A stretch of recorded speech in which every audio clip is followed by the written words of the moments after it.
Andhra Pradesh public service commission పరువు గంగలో కలిసిపోయింది. కీలకమైన గ్రూప్ 1 మెయిన్స్ పరీక్షల ప్రక్రియను పూర్తి చేయడంలో కమిషన్ దారుణంగా విఫలమైంది. చివరికి హైకోర్టు జోక్యం చేసుకుని ఏపీపీఎస్సీ తీరును ఎండగట్టే పరిస్థితిని తెచ్చుకుంది. మెయిన్స్ ప్రశ్నాపత్రాలను మూల్యాంకనం చేయడంలో కమిషన్ తీరును ధర్మాసనం తీవ్రంగా తప్పుపట్టింది. ఇప్పటికే జగన్ ప్రభుత్వంలో నిర్వహించిన గ్రామ వార్డు సచివాలయాల పరీక్షల్లో అవకతవకలు జరిగినట్లు పెద్ద ఎత్తున ఆరోపణలు రాగా ఇప్పుడు గ్రూప్ 1 లోనూ అదే సీన్ రిపీట్ అయింది.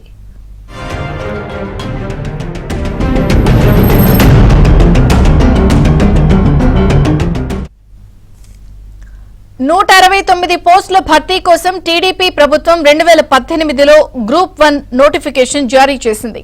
2019 మే నెలలో ప్రిలిమ్స్ జరిగింది. ఆ తర్వాత వైసీపీ ప్రభుత్వం మెయిన్స్ నిర్వహణను ఆలస్యం చేసింది. ప్రిలిమ్స్ నుంచి 1:50 నిష్పత్తిలో అభ్యర్థులను ఎంపిక చేసి 2020 డిసెంబర్లో మెయిన్స్ నిర్వహించింది. 2018లో ఇచ్చిన నోటిఫికేషన్లో మెయిన్స్ పరీక్షల మూల్యాంకనం కన్వెన్షనల్ విధానంలో ఉంటుందని పేర్కొన్నారు. అంటే మాన్యువల్ గానే మూల్యాంకనం జరగాలి. కానీ కోవిడ్ కారణంగా అంతమంది ఒకే చోట కూర్చుంటే ఇబ్బంది అవుతుందనే కారణాన్ని చూపించిన ఏపీపీఎస్సీ డిజిటల్ విధానంలో మూల్యాంకనం పూర్తి చేసి ఫలితాలు ప్రకటించింది.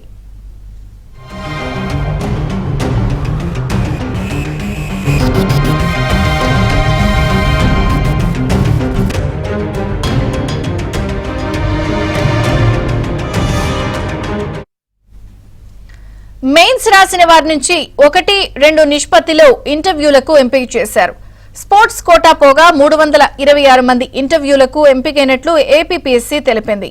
అయితే నోటిఫికేషన్లో సంప్రదాయ విధానం అని పేర్కొని డిజిటల్ గా ఎలా చేస్తారంటూ కొందరు అభ్యర్థులు హైకోర్టును ఆశ్రయించారు.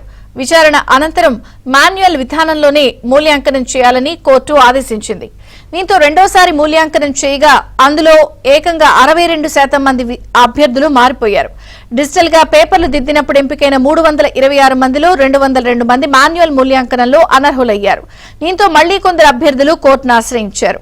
మాన్యువల్ మూల్యాంకనాన్ని ఒకసారి చేయాలని హైకోర్టు ఆదేశిస్తే 2 సార్లు చేశారని అభ్యర్థులు వాదించారు.